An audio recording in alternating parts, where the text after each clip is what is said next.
Josh Button Podcast.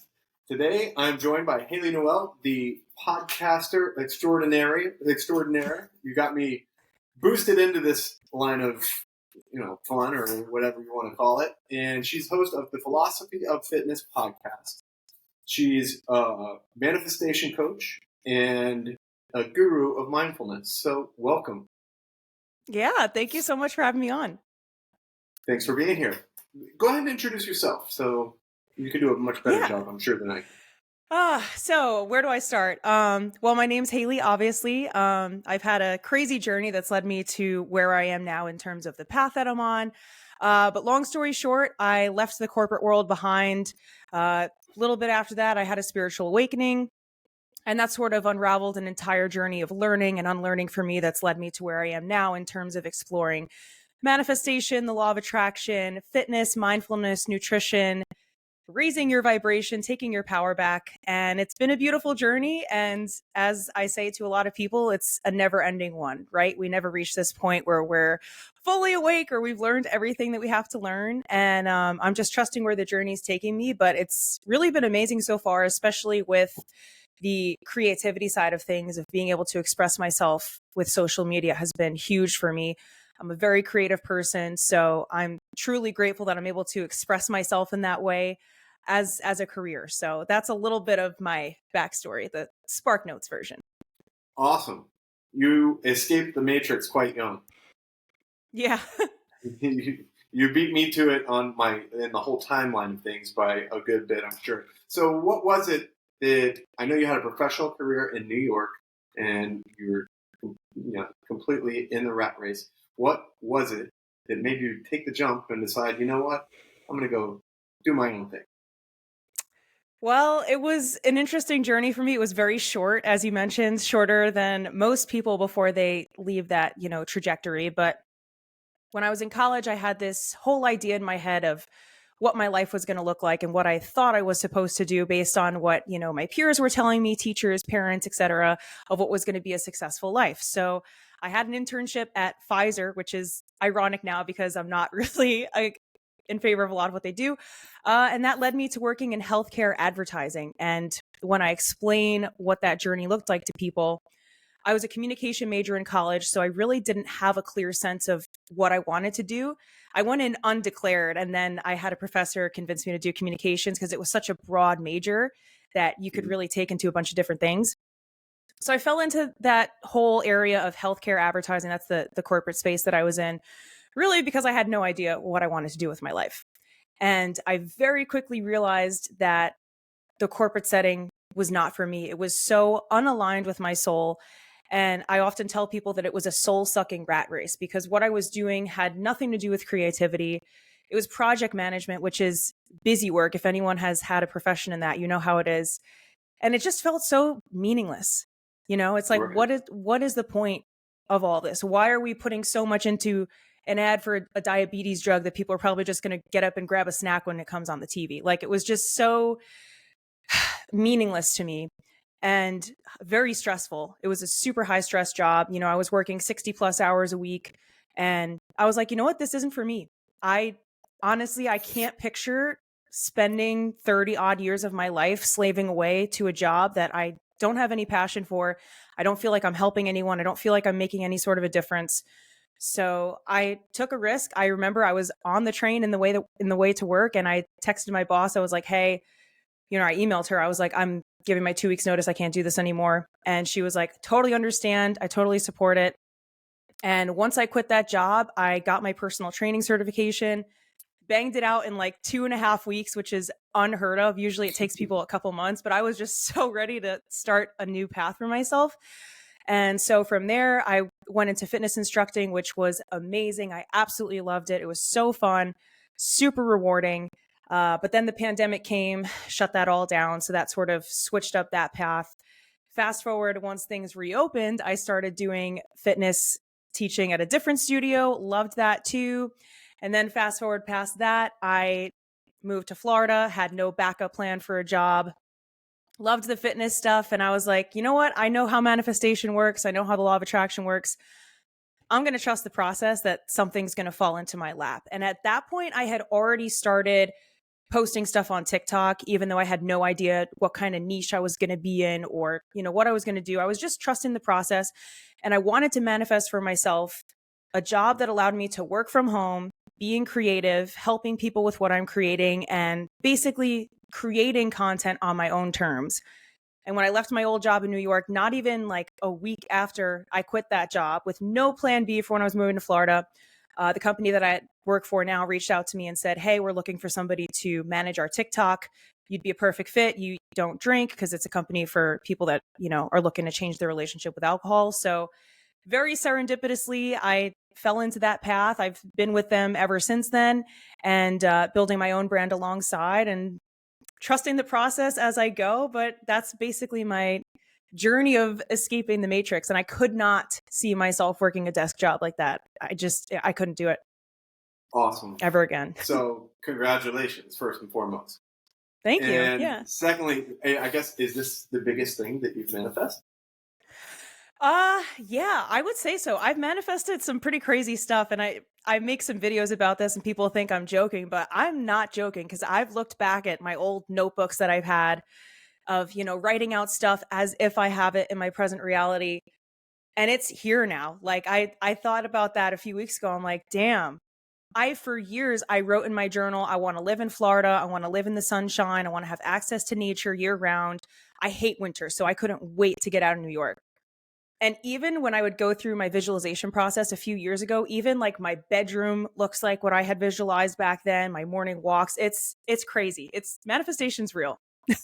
Absolutely. People do not believe me when I tell a similar story. I wrote some things down, and I, kind of just went about the process of making myself a better person towards those goals and towards some of the things that I wanted in my life. And next thing you know, a year later, I'm looking back and I go, it's everything I wrote down. How does this work? I don't care. Yeah, I'm going to keep with the process and keep coming back to it and enrich it and, nourish it and watch it happen again. So awesome. And you are now coaching people for manifestation? Yeah, so that is something I do too. So I have mindset coaching and then more specifically manifestation coaching, because I think some people, when they hear the term manifestation, they get a little freaked out, especially if they've been brought up in a church setting. They think, oh, it's witchcraft, it's woo woo, it's the devil's work. I've heard everything, with stuff that I put out.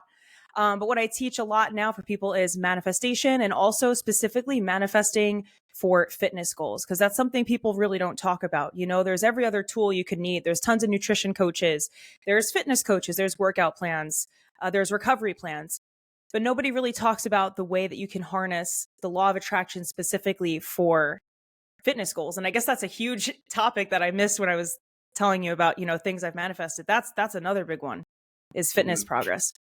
It's really hard for people to have a fitness journey that's going to get them to actual results that they want, unless they believe it, unless they've kind of really dedicated some time and energy into creating the image or creating the scene that they want to see in the future and then committing towards it. I mean, as a trainer, I'm sure you've seen it a million times. People come in, they hire you, they want results, but they're not so sure that they can get them in the first place. And that's going to be one of their biggest stumbling blocks. Yeah, the mindset is huge. It really is. So with manifestation and with those goals, if a person's coming to you and that's how they're presenting it is, I want to get into shape. What are, I don't want to say a sales script, or what are some of the things that you would present to them to help them alleviate their stumbling blocks? So the biggest thing when it comes to fitness goals, nutrition goals, or really any goal that you have in your life is taking a step back and unpacking what your limiting beliefs are around the subject. Because there's something I talk about a lot, which is subconscious programming. And through our whole lives, whether it's the media that we're consuming, the schooling that we've gone through, our parents, our families, our friends, our peers, we are subconsciously absorbing these narratives that tell us whether or not we're going to be successful. And those subconscious narratives can perpetuate what state of life you're in. So if you have this subconscious narrative in your head, I'm going to use money for an example here. So let's say growing up, your family was really poor and you watched your parents, struggle to make ends meet. They would fight over money a lot. They would always be saying there's not enough of it to go around. when you're a kid and you're in those developmental stages, your brain is absorbing everything that you're seeing in your environment. And that kind of narrative gets stuck in your subconscious. So a lot of times what happens is people that grew up in that environment find themselves years later when they're 20, 30 years old saying, I'm not able to make money. I'm having a really hard time. And it all goes back to that scarcity mindset and the subconscious Right. programming. And you can unpack that for any area of your life. For fitness too, maybe something for me, for example, I was very unathletic as a kid. I was the last kid to finish running the mile in gym class. I was made fun of on sports teams. I was not, somebody that was looked at as athletic, or I didn't even recognize that I had a potential to push past my limits. So I always saw myself as someone that was weak, that was unworthy of, getting in shape, that was unworthy of challenging my limits.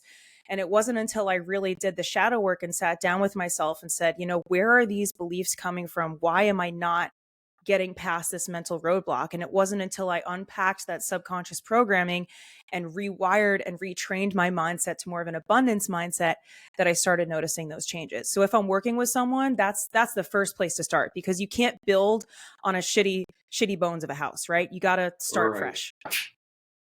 Yeah, if you're not really thinking about all the relationships we have in life, then you're not thinking about your relationships with your food. You're not thinking about your relationships with money, or with the thoughts that kind of encompass both of those areas.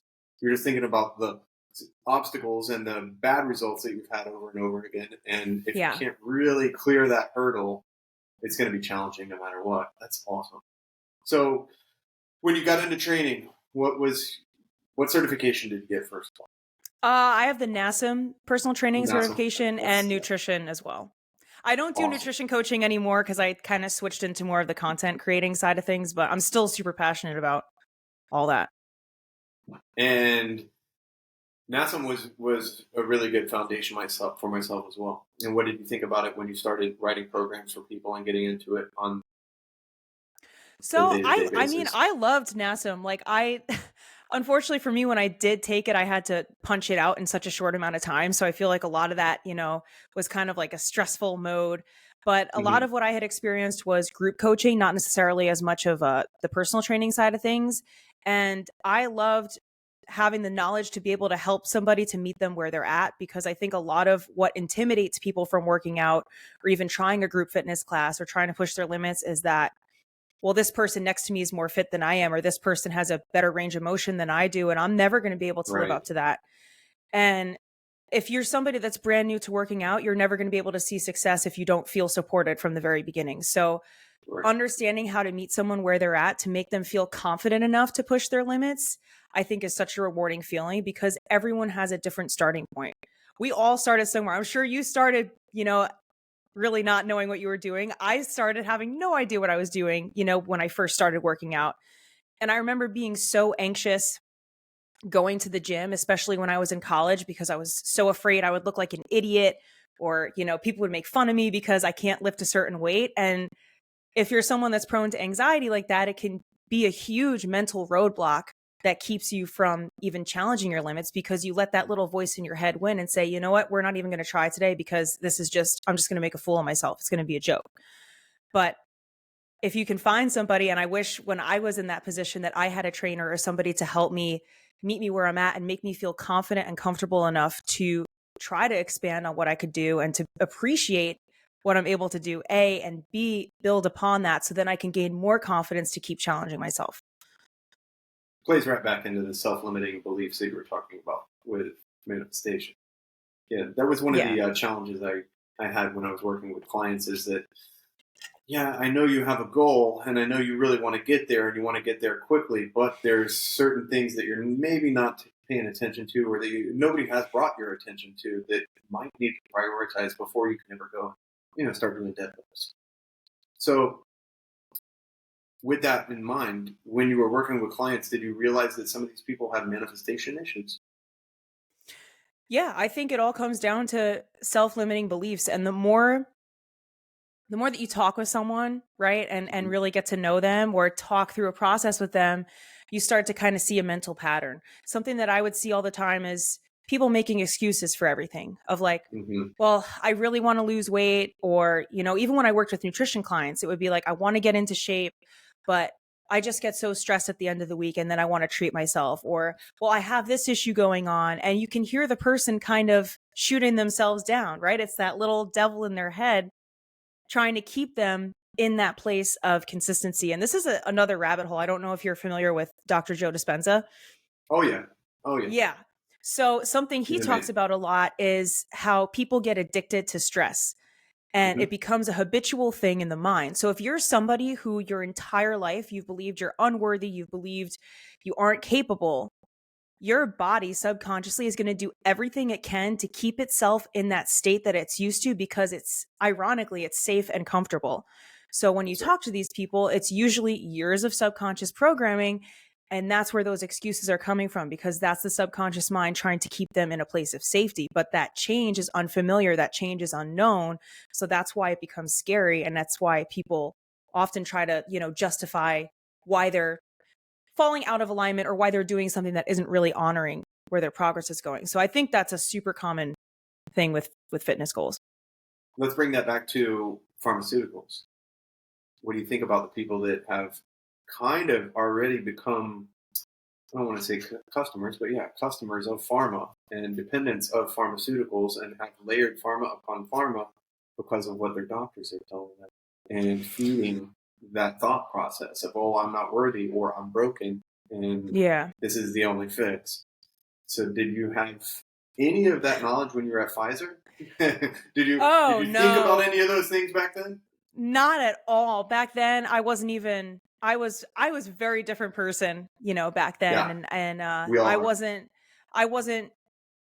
even in college. I wasn't questioning things. I wasn't formulating my own opinions. It was very much, and I hate to use the phrase indoctrination, but like in hindsight, I do believe that I was indoctrinated because I just was being spoon-fed certain narratives and not questioning them and going on with the bandwagon. I was very much a follower. I was very much somebody that wanted to fit in.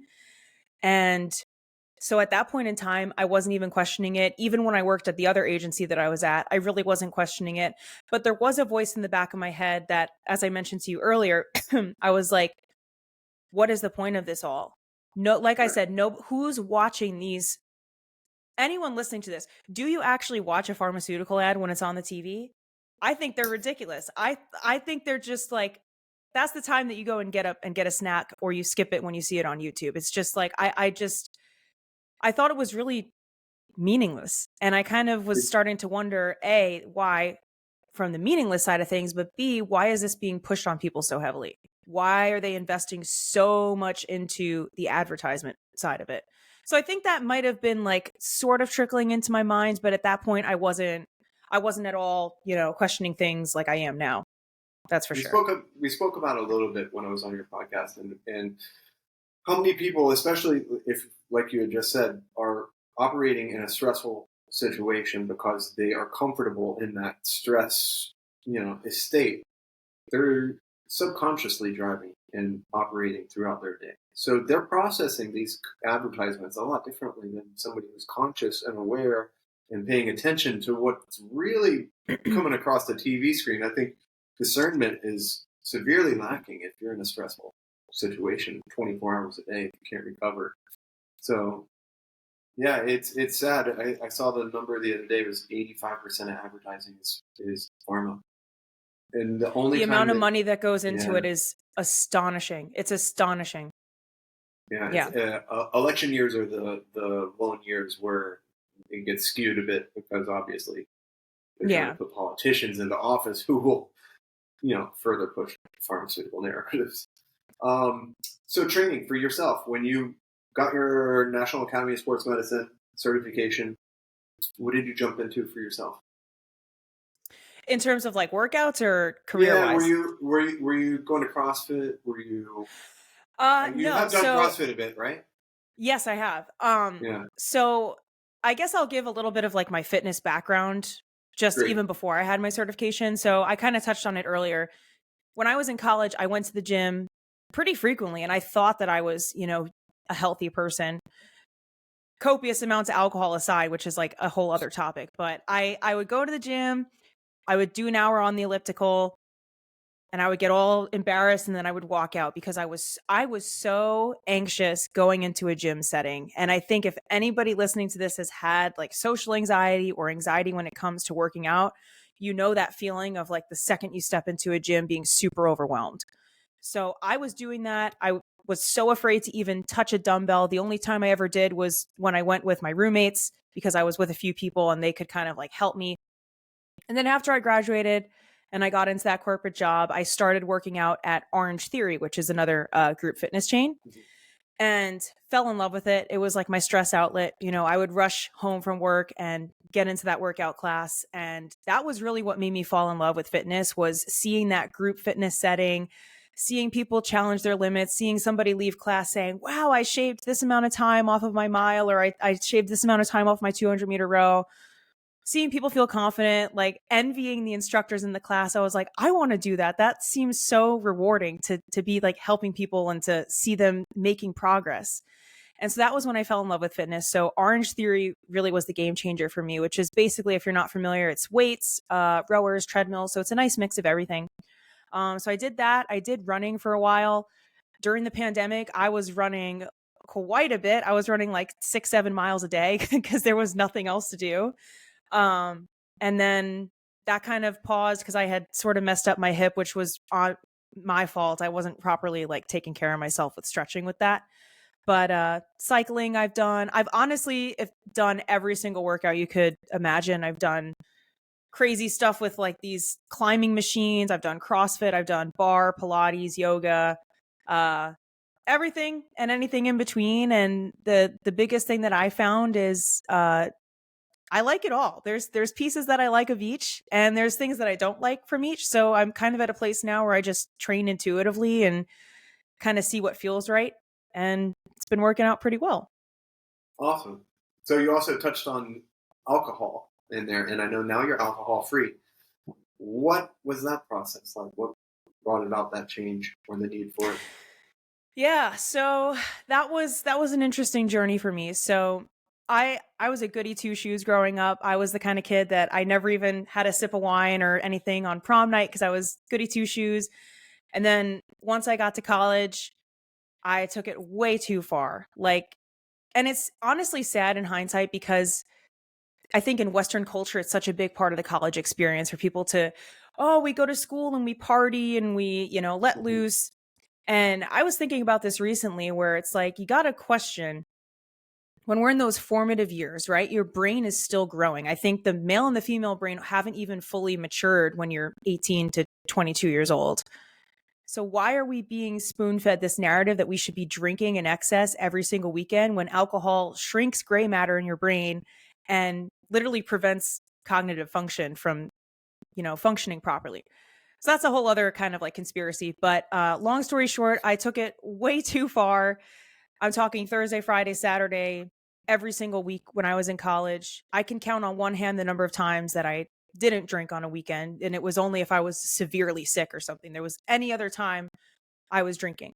And it wasn't even like it was just a little bit. It was always taking it way too far in excess. And I think the slippery slope with that is it's so normalized in college where nobody would assume that you have a drinking problem because everybody else is doing it. And it's cool to black out. It's cool to, drink so much. And so when people think of somebody that might have an alcohol problem, they probably think of somebody that's drinking every single night or, going on benders. But in that setting, it's so normalized where people around you don't realize you have a problem and you yourself don't realize you have a problem until you're out of it. And it wasn't until I was out of college and I was still falling into this pattern. And I wasn't somebody that drank every night, but when I did, it was like, the Lay's slogan where they say you can't have just one. That was always my experience with alcohol. And I was never somebody that could just have one drink. My brain doesn't work that way. I'm not somebody that could be a moderate drinker because that was just never something that worked for me. And so then I noticed once I graduated, I was still seeing myself in this pattern, even in the corporate world, of on the weekends waking up and saying, what have I done? What am I doing to my body? This is horrible. And so I kind of was still stuck in that. And there were so many points where I told myself, never again. I'm done. I'm not doing it. But it wasn't enough for me to snap out of it. There were so many times I told myself, I'm done. I can't do this anymore. And the next weekend, it would just be the same thing, over and over again.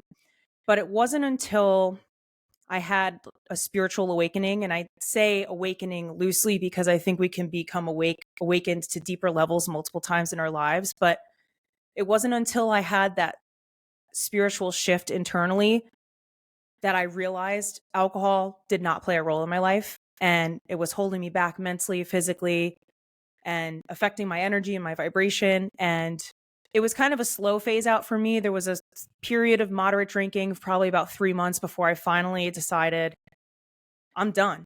And the last drink I ever had was a Zed concert back in 2019. Cheersed up the champagne glass with my friends. And I've told this story a few times on my podcast, but probably the closest thing to like an epiphany moment. Because when I held my glass up, I was just like, this is not fun anymore. I'm going to feel like shit tomorrow. I'm going to be hungover. I don't want to do this anymore. I think I'm done. And so I put that glass down, and that was the last drink I ever had. And I have not looked back since then, and going on 4 years sober now. And it's been incredible. Awesome. It's ironic that we were all shoved into the idea that we needed to both go to college, and at the same time, that place was for, like you said, partying and this liberation, which doesn't really serve any of us properly or well. And most of us come out of college with debt and an alcohol addiction. Yep. It's a wild little thing to wrap your head around, I guess. So, conspiracy theories. Is that one of the biggest conspiracies out there, that alcohol in college? That's one that I came up with. I haven't seen anyone talk about that, but I don't know. I just, when you're falling asleep at night, you think of these things, or at least I do. And I'm like, well, wait a minute. What if that's part of like the plan? Let's dumb them down. Let's remove them from their power. Let's remove them from their desires, like to actually make something of themselves. Mm-hmm. I don't know. That's a theory. That's a working theory that I have. Did we talk about the Flexner Report on your podcast? No. All right. So the Flexner Report was essentially the Rockefeller move to get rid of holistics and to really kind of push us into the allopathic medicine or none. And it was so heavily funded. And if you go back and you read it and you look at how it was portrayed, it kind of just really, it pushed the market in a direction where you're not going to get funding for anything that isn't allopathic and isn't dumbing us down or addicting us or, kind of taking us away from root knowledge. And most of these holistics have been around for hundreds of years, if not, 1,000 years. And they work. So education is one of those things where I have to kind of, especially if you look where most of the academia is funded and where it's coming from, I have to put it in the same exact alignment with it. Is that this was done on purpose? There was not the same bad intentions you would think of with alcohol, but for the same means. Like, why are we being robbed of our creativity, of the things and real goals and real things that we should attribute to so young? And they're hooking us. So, in college, did you graduate? Yeah. All right. So you did 4 years, I'm assuming? Yep, I did 4 years. Super small school in New Hampshire.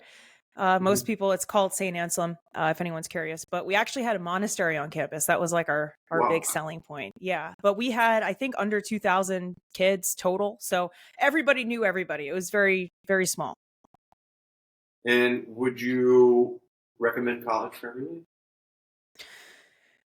This is going to be controversial, but for everyone, no. I honestly and I'm not, this is going to sound, like I'm privileged saying this. Like, I'm obviously very fortunate that I had a college experience. I did learn a lot, through the process. But if you're somebody that has a set career, if you say from when you're born, you're like, I want to be a lawyer. I want to be like a celebrity attorney, something like that.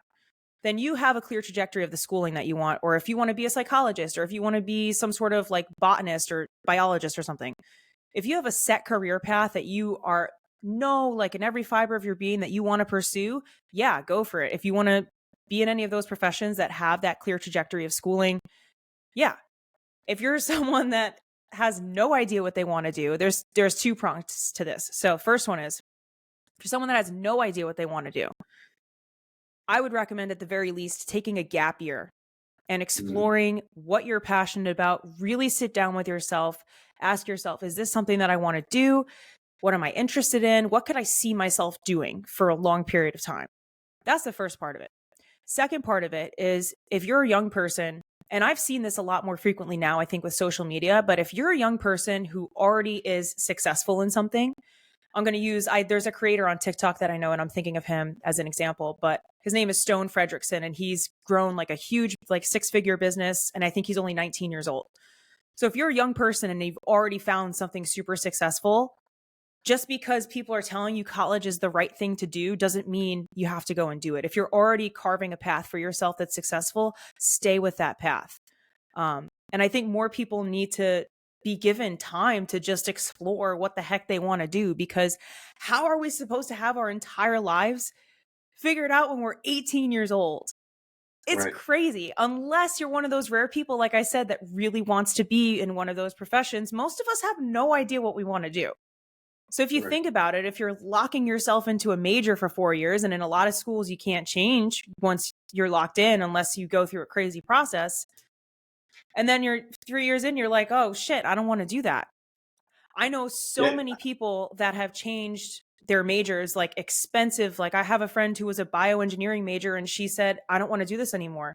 And she had a really hard time, telling her parents that after going to college, saying that she wanted to completely, switch her career path. And that's just one case. I've seen so many people in my age bracket that have switched their careers and gone away from what they went to school for. So long story short, I do not think college is for everyone. I really don't agree. And I think there's a lot of indoctrination that goes on in college. There's a lot of spoon feeding, and we're not really encouraged to think as freely as you might think we are.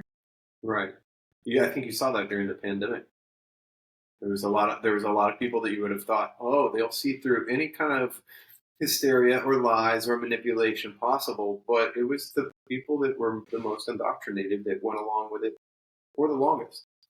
And I don't think it's as controversial as you think anymore. I think there are more people that are kind of turned on to the idea that, hey man, maybe we're not supposed to, go into debt that young, if nothing else. I think with the student loan things and all of this last election, what people were voting for, what reasons and incentives they had to vote a particular way, were just false premises and lies anyways. Somewhere along the line, I don't know the exact dates, but we took trades and trade school out of high school. It used to be high schools. Yeah, I remember that used to be a part. Trades. Yeah. Like even home ec and different, shop classes and all of these things that were such a predominant, thing in high school. People could at least eliminate the things that they knew they didn't want to do, or become really good at some of those trades and realize, oh, I could do this for the rest of my life or the next 20, 30 years, no problem. And that was probably a big challenge to the educational university system, the college system. So that's probably why it got ripped to begin with. They're just like, look, we need to have more people signing up for the big bucks and the big universities. If you're 18 years old, what do you know about manifesting? Like, how many people have you dealt with that are 18 years old and even open to the possibility? Are your clients young? Are they clients old? You would be surprised. A lot of people from TikTok are teenage girls. That's like a huge population of people that are like very interested in manifesting.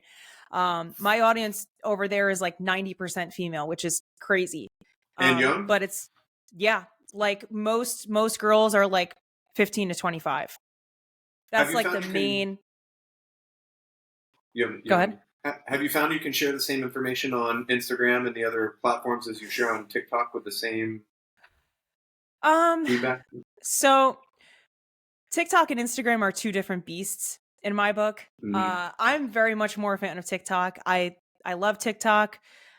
Instagram, I really haven't quite figured out, and I just don't think that information sticks in the same way.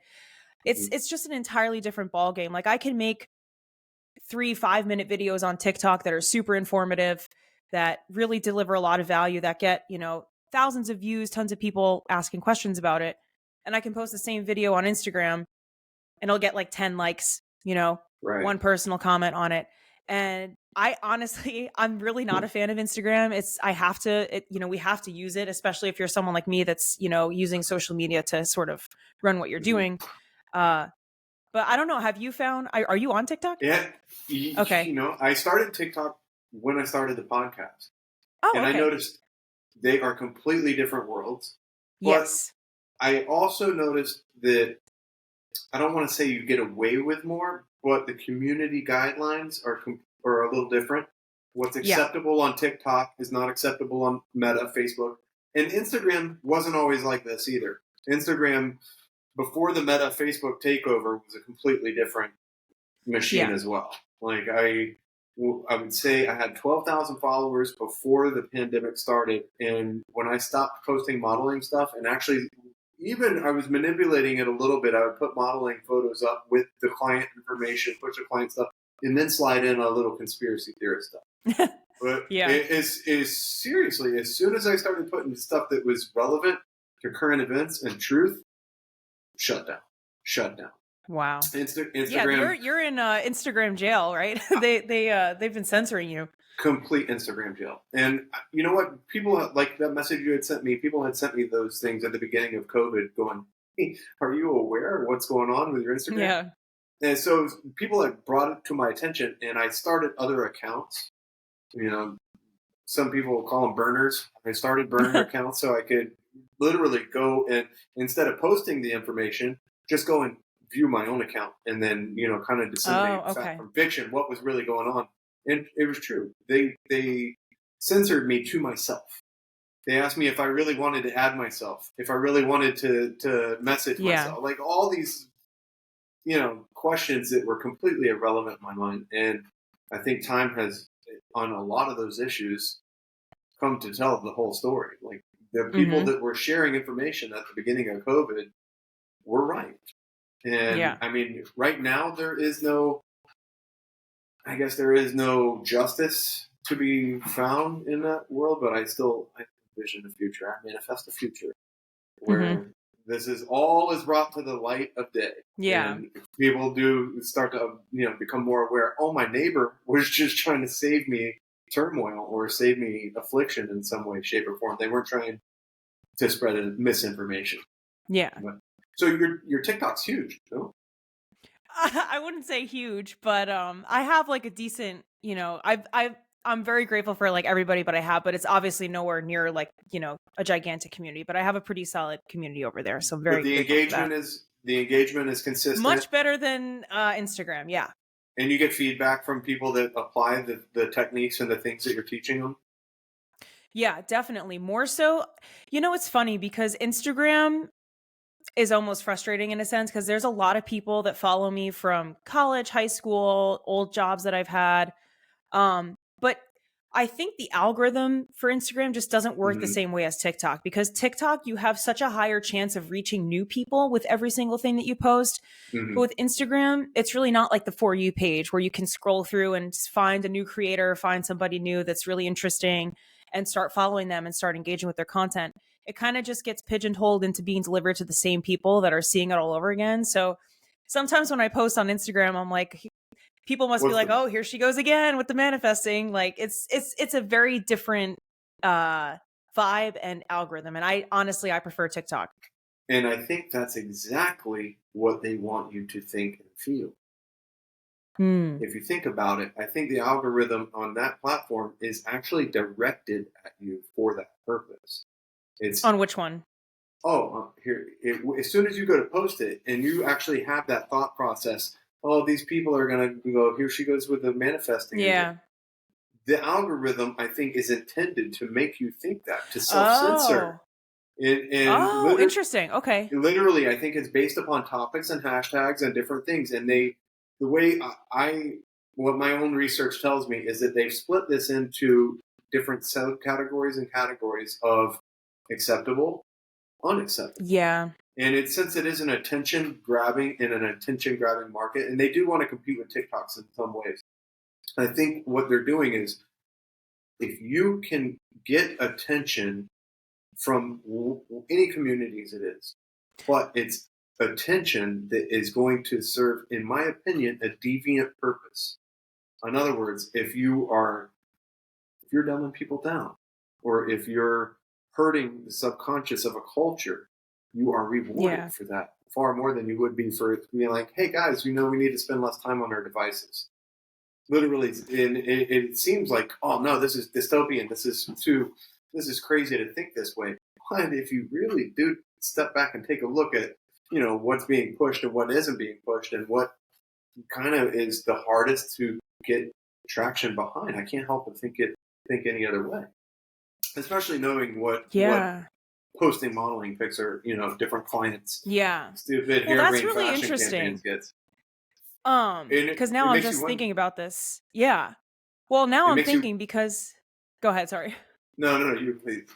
Oh, well, I'm just thinking about what you're saying, and I've noticed something change with like Instagram's algorithm and TikTok, where they're almost becoming what the other one used to be. And I don't know if anyone else that scrolls sees this, but anytime I go on Instagram and I see the trending reels and the trending stuff, it looks like brainwashing sequences. Like it's just these short little clips of these like super fast videos that are under 10 seconds long.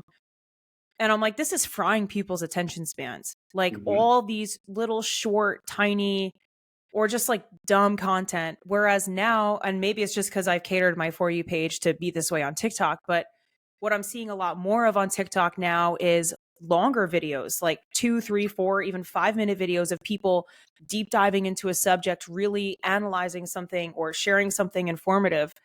So it's kind of interesting that I feel like Instagram has become more of that like dystopian attention span sucking hellscape. They saw the TikTok success and they went, oh, now we're losing so much market share. How are we going to use this to our advantage? And I don't know if you personally had gone on any mastermind searches or looked for coaches in different, let's say you're a social media manager, right? All right. So social media management is one of those things where if you go to a coach who is coaching for social media management, and you're signing up for their course or their mastermind or whatever, their advertisements are those 10-second attention grabbing advertisements that are directed at you because they know that that's the only way to get you into their email system or to their network so that they can advertise to you, call to you, and barrage you with information and employees to sign up for their whatever it is. With that said, TikTok, now that you mentioned it, when I started it for the podcast, I was thinking I was going to have to do really short clips and just attention, getting to maybe get people into the podcast or into another place to watch it. But the one video I posted that has more traction than anything else is a long lecture. It is a bit of a long lecture by a evolution versus creation topic where the speaker actually did break some things down, and it was a little bit longer. And 100,000 views later, I'm like, wow! It debunked my idea of what it was there. So at least I'm more open to posting longer form content, and I'm glad that people are more open to it because I think it's really important that we harness that like human instinct to pay attention to something for a little bit longer rather than instant gratification. You're like you said, it's a sickness. It's a little bit of an illness to only be able to, gravitate very, very, very shortly and be addicted to that short attention dopamine response system.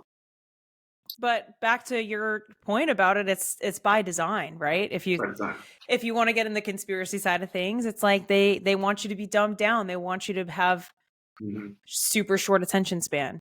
So I think the best way to protest that is to watch the long videos when you see them. Start retraining your brain, because before any of this social media stuff existed, we didn't have these attention span issues of, I think the average retention rate for videos now is within 5 seconds, or at least that's the cutoff on TikTok for if they determine if your video is watchable or not, is within the first 5 seconds. Kind of like when you first meet someone in person, they say, oh, you make your first assumption of somebody in 7 seconds of, seeing them. Mm-hmm. So it's like, we've gotten to the point now where 5 seconds is where the attention span starts to break off. That's insane. So how do you combat that? You have to retrain your brain. And by retraining your brain, you just have to sit through like some of the longer videos. Give yourself patience to actually listen to what someone has to say and absorb, what someone has to say. And the more you train your brain to do that, it's neuroplasticity. The more that you do that, the more you're going to be used to watching those longer videos again. Are you a book reader? Oh, yeah. Okay. So there's a big separation there between people that do and can read versus those that refuse to or have that preconceived idea. I'm not really a reader. I'm not really a book reader. That's a challenge as well. I think people, even the people that are listening to audiobooks, are, we're really in need of people going back to that form where you train your eyes to read off of paper and digest the information and sit there patiently. Like we discussed meditation a good bit, and people that meditate can read. People that do not meditate can't read. And the technology, I know it has to have some kind of major factor into whether or not we do or don't. But maybe there's a way in TikTok to get people back to reading with those long form videos. Well, I don't know about TikTok, but social media. Yeah. Well, I think, thinking out loud again, if you bring this back to the manifestation topic, a lot of like what you just said comes down to identity. If you said somebody who they say, I'm not a reader. Mm-hmm. Oh, well, I'm not this kind of person. Oh, I'm not. That's, again, subconscious programming, because you've identified yourself as that kind of person for so long. Well, what if you were to stop identifying as that? Mm-hmm. What if you woke up one day and you say, you know what? I'm going to just identify as somebody that loves to read. I'm going to just kind of step into that power and see how that feels and try it out. That's sort of where the law of assumption comes in. And that's like a whole other rabbit hole, but it's living as if before you get the desired effect. So if you're somebody that wants to read more, stop telling yourself, I'm not a reader, I don't read. Get that out of your vocabulary. Wake up one day and say, you know what? I'm going to live as if I'm somebody that loves to read. I'm going to live as if I'm a book nerd. I'm going to live as if I'm somebody that's sitting here in a coffee shop flipping pages. And just embody that energy. And then you'll see it will follow suit afterwards. It'll just effortlessly become a part of who you are, because you're allowing yourself to go there already, and you're stepping away from that identity that you've caged yourself into. Absolutely. So they say that you are your network to a certain degree, so the 5 friends that you spend the most time with, or the 5 influencers that you're kind of following the most of. So with that said, give us a couple of your influences. What books are you into right now? I know you brought up Joe Dispenza. Amazing. Awesome. Yeah. Is there anybody else? Is there somebody on YouTube that I have to add to my views?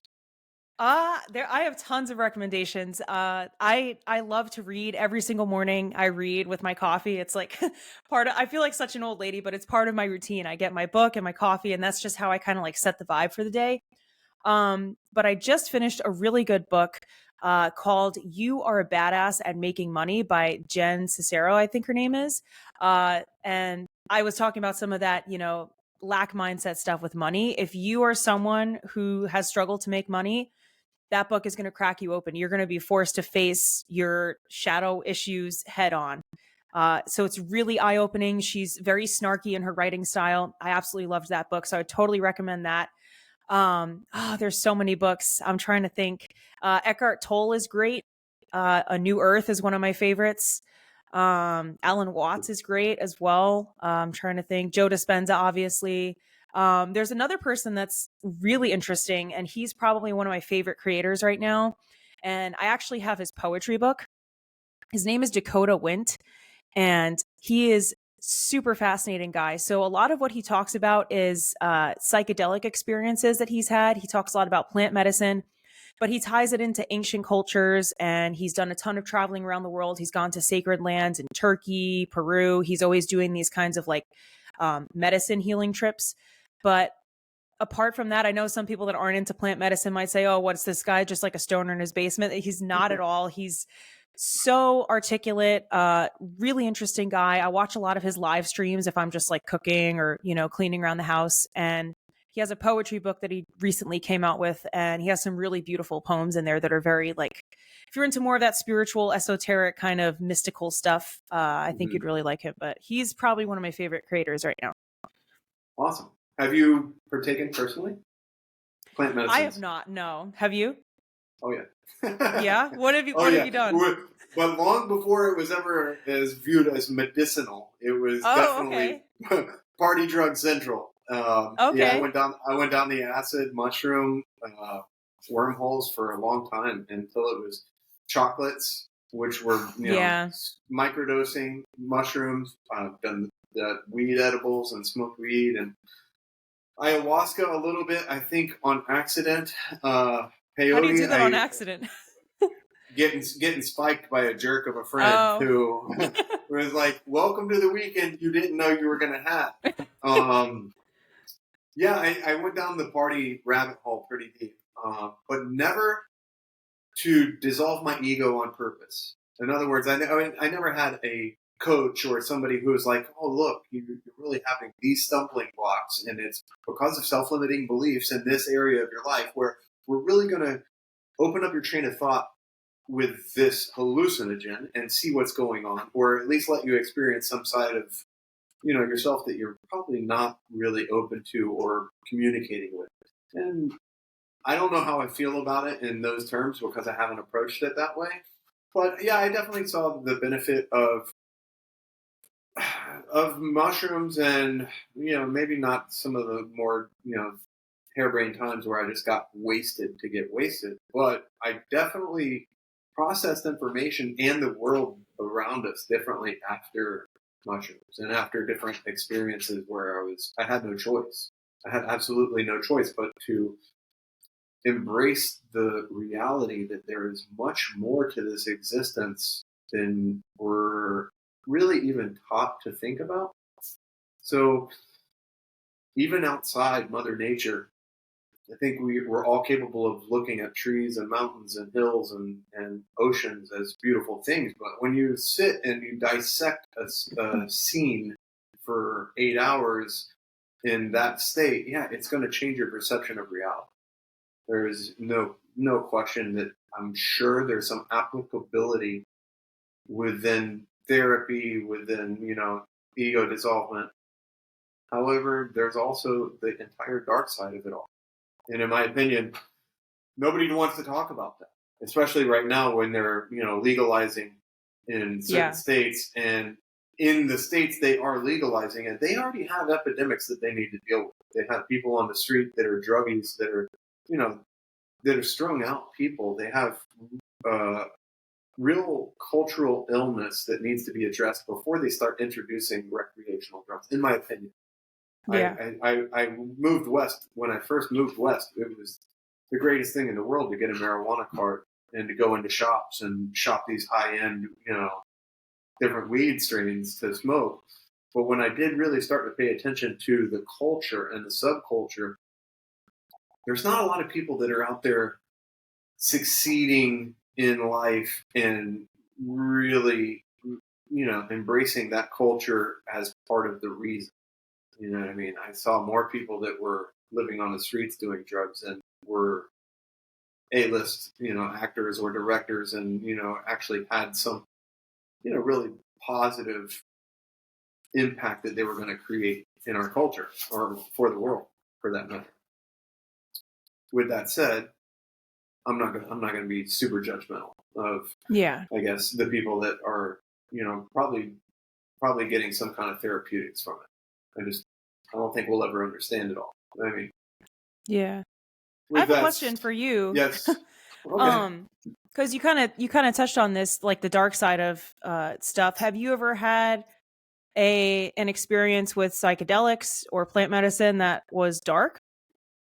I wouldn't I wouldn't necessarily blame the medicines or the drugs themselves, but I would definitely say that I've had instances where I might have seen things that I didn't or wouldn't have seen if I was sober.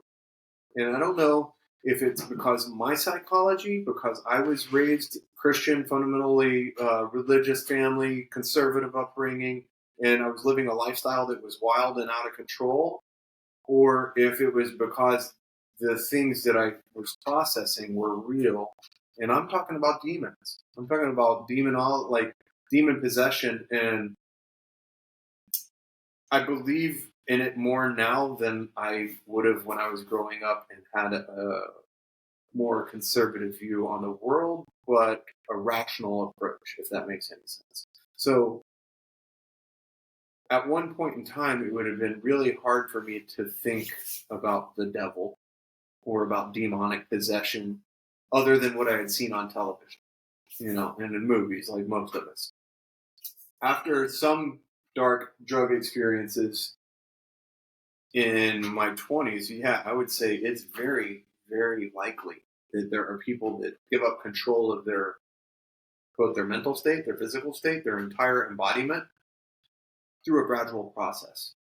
And alcohol, when I finally did decide, I'm going sober, it was because alcohol, I was convinced, was determining so many decisions that I was making, and so many irrational decisions. Because look, once you've been hungover to oblivion once or twice or 20 times, and you keep telling yourself, I don't like being in this state, why does it keep happening? And yeah, it's irrational to keep that behavior. So I did have to question, am I making these decisions? And when I kind of really inspected it, alcohol, and spirits is exactly what people are kind of opening themselves up to when they do become drunken. It's spirits. It's in many ancient cultures believe, look, this is opening pathways and portals to the underworld or to another terrestrial, whatever you want to call it. So, yeah, some of the things that I saw and some of the things that I felt, the energy, I would say were enlightening enough to know there's far more going on in this realm than we are aware of sober or as innocent youth. And I think that's a good way to think about it, is that maybe we're all born innocent to a certain degree, and the things that are introduced to us along the way could have more impact than what we're probably preconceived to believe or that we're taught. And alcohol, in my opinion, is for sure people say these are gateway drugs. I think it is a gateway. I think it is a gateway to both behaviors and maybe other entities. So, yeah, long story short, I was wondering when you decided to go alcohol free on your own, if this was because some similar things, or if it is just because you recognized the consequences of drinking were great for yourself.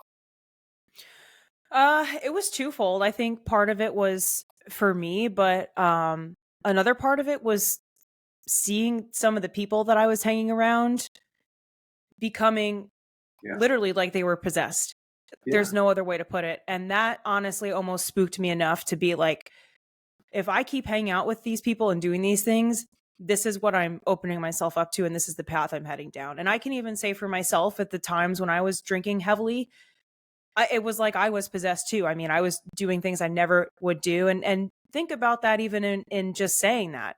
Oh, you acted like this last night. It was like you were a different person. Well, maybe it's because it wasn't even you. Maybe it's because it was an evil spirit. And I've shared this with a few people in my life, and might sound kind of crazy. I'm sure it's not going to sound crazy to you, but I had an experience actually in Lakeland. I went to this. Yeah, I know. Well, this is crazy. So I once I stopped drinking, I noticed that my intuition has gotten a lot stronger in terms of just, sensing things. I'm very sensitive anyways. But just, opening myself, meditation has opened me up a lot to just picking up things and being more in tune. So I went to this brunch place with my mom, and I was excited to go to this place. I found it online. I looked at the menu. I was ready to eat there. And We waited like 40 minutes for the table. We were walking around. We finally sat down in there.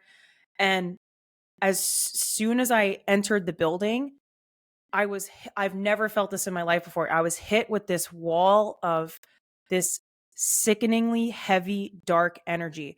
And we sat down and I was like, honest, and it's not like it was a panic attack or anything. I've never felt so uneasy in a place before. I was like, there is something evil here. And I told my mom, like, I don't know if you feel it, but there's something in this building. And I couldn't even think straight. I couldn't even look around. The air felt so heavy. And it's the only time in my life, as soon as we got the food, I put my credit card down. I was like, please put these in to-go boxes. I told her, I was like, I can't even be in here. I was like, I have to leave. Super heavy energy. And I've had a few sort of like psychic experiences kind of since I've stopped drinking. Similar in terms of seeing negative energy and also like feeling it. Experiences I've had with people that I don't know anything about, and I've sensed something about them that it later turns out to be true. Just like stuff you really can't make up. But I know that day that I felt something evil in that building, and I've never felt that intense energy before. So I don't doubt it for a second. And there was a bar technically in the restaurant too. So who knows? The whole women's intuition thing is not to be taken lightly. And yeah. I know that we all have intuition, but I think men are built with an exterior and a different processing, methodology that we are I think that we're different enough that we're kind of built that way so that we should depend on each other. And do not ever, no matter male or female, do not like second guess your gut and that intuition. Yes. That's awesome. I can tell you anytime I've second guessed it, I'm like, damn, I should have listened to it. I knew I was right. So I really have learned to trust my intuition now. And I think being sober has just completely opened me up spiritually in a whole new level that I was completely cutting myself off from when I was drinking. So if you ever want to blast yourself open, maybe consider stop drinking, stop substances, and you'll have a whole new sense of clarity. I couldn't agree more. With that said, what other advice do you have for anybody out there who needs to kind of take this mindfulness into and manifestation a little more seriously, or if they want to start manifest their own destiny and their own reality? What's a good place to start? Well, I think a good place to start would be to kind of take inventory of your life right now, however your life is, and ask yourself, and this is going to require being brutally honest with yourself. Am I happy? Am I fulfilled on the path that I'm on? What do I feel like is holding me back? And take some time you can journal through your answer. I think journaling is a very therapeutic practice to just write out how you're feeling. And maybe once you get past that, you can say, you know what? I'm not really as happy as I thought I was now that I'm like thinking this through. Or, you know what? I've always wanted to do this, or I've always wanted to start this business, or I've always wanted to be this kind of person, but why haven't I let myself try? What's holding me back? And that's when you can sort of take yourself down the journey of unraveling your limiting beliefs and unpacking them. And I'm here to help you if you want to do that. I have some resources. If you want to book a call with me, we can work together and I will help you walk through that process of unpacking those limiting beliefs. And I can give you the link to that. Josh, I'll give it to you so you can put it in. Definitely. We'll put it in the show notes. Yeah. And, if you're not up for that, totally understand. If you want to do that process on your own, I think that is a great place to start, is just unpacking. Like I said, you can't build a new house on shitty bones. So the first step to that is unpacking and kind of accepting where you are now and accepting what needs to change. Because from that point, now you've made a clean slate. Now you can start to bring in and integrate the tools and the practices that are going to help you create the life that you do want to make. And some of those easy tools that you can use, these are just some quick things for anybody out there. Gratitude practice. It's free. It's easy. When you wake up every morning, before your feet even hit the floor, think of 5 things that you're grateful for. 5 things. It's not as hard, guys, as you think. I promise you. Like, if you have a roof over your head, if you have running water, if you have eyes to see this podcast, if you have ears to listen to it, you already have 4 things to be grateful for. So every day, like, it's training your brain to get into that abundance mindset rather than the scarcity. So if you're starting your place and your day rather from a place of gratitude, you're setting yourself up for success. So that's one thing you can do. Second thing that's free and easy is to visualize. Have fun with it. Take like 10 minutes before you go to bed at night, visualize yourself, driving in the dream car that you want. Visualize yourself living in the house that you want. Visualize yourself having the job that you want, and you see all the people around you smiling, being so thankful for everything you're doing. Like, visualize yourself going through that process. Journaling is another great thing for unpacking things. Like I said, working through a lot of stuff. Journaling has helped me tremendously. I kind of think of it as like therapy, honestly. If you're just, you just want to keep saying things to yourself and just like express it, release it, move past it. What else? Meditation. I don't know if I said that yet, but meditation's great. That one's a little tricky if you've never had experience with before. It can be a little frustrating to kind of just sit in that stillness. But those are all easy things that you could start doing tomorrow, and you'll notice massive change in even just a few weeks of doing those. So awesome. Thank you. And where can we find you? What's the best social platform to find you on, and where should we listen to your podcast? So the podcast is the Philosophy of Fitness podcast. You can listen to that on YouTube, Apple Podcasts, Spotify, wherever you listen to your podcasts. YouTube channel as well. I post some videos on there. I post, vlogs occasionally. TikTok is my main platform, though. If you want to stay up to date with me, I post on there almost every single day. So TikTok / I'm Hayley Noelle. That's my name on there. Instagram's the same. I'm Hayley Noelle. And YouTube channel